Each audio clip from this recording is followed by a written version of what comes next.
I've been in Charleston for 20 years. We've had a family place at Kiowa and grew up fishing in the area. And I've traveled all around the world fly fishing and ended up here in right about 2000.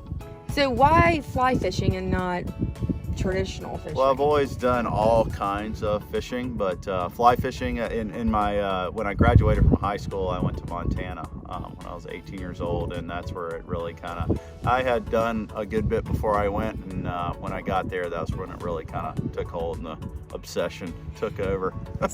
So like, talk about like where it's brought you to this point.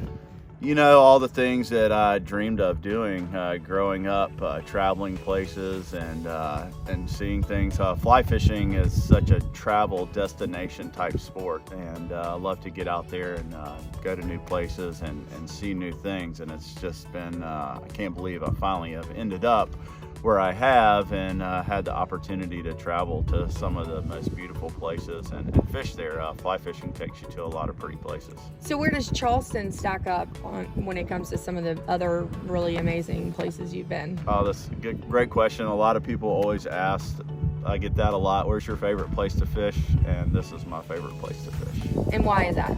It's the beauty of it and just what it brings and the way that I know it, in certain ways, and the people that I spend a lot of time with here. I've been doing it long enough now where I'm always seems to be with the same people all the time. I don't fish with a lot of new people like I used to.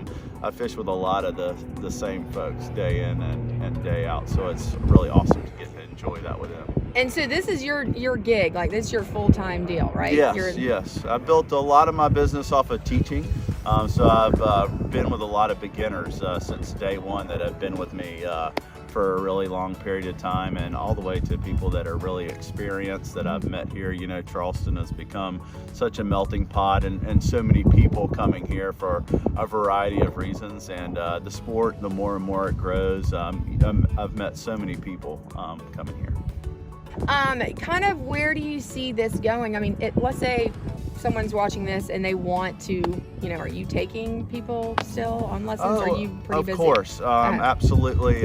Last week I do a lot of individual one-on-one lessons, and then I also teach at Hadrell's Point Tackle in Mount Pleasant at Fin to Feather.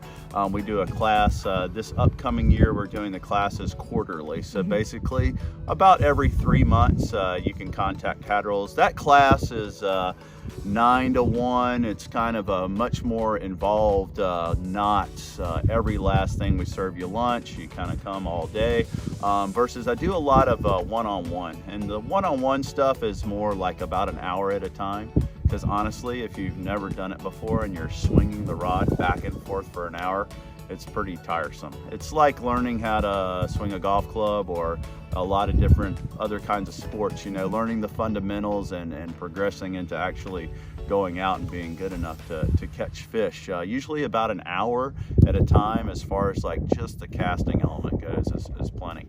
So this is gonna be, I'm gonna look like a nightmare doing it. You'll be surprised. All right, one more. Okay. Let's let that lay for a second. One thing that we need to make sure that we don't do is get things accomplished a lot with our wrist. I know. Go ahead and hold the rod. So right now we're getting the fundamentals accomplished, but we're doing it with our wrist. We want to get our forearm much more involved. So I'm going to cast with you one time. Let's just roll this out one time. All right, so here.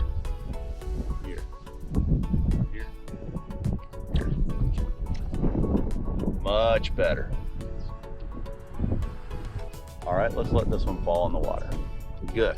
Okay. So it feels a lot different, right? Yeah. So that is one thing that we do tell people when we're teaching them is don't break your wrist. Yeah. Like tennis though, I mean, like not using your wrist sure. a lot. As far as instruction goes, something works a little bit different for everybody. Telling somebody to keep the rod tip in a straight line path. That's one thing, hold it just for a second, that we eliminate by keeping our wrist straight, because you can watch what happens when I break my wrist. Rod goes here, back down too low, and I start creating that arcing motion again, versus if I keep my wrist, nice straight wrist. And you're not squeezing it either, right? No, like you're holding a bird. Baby. That's right.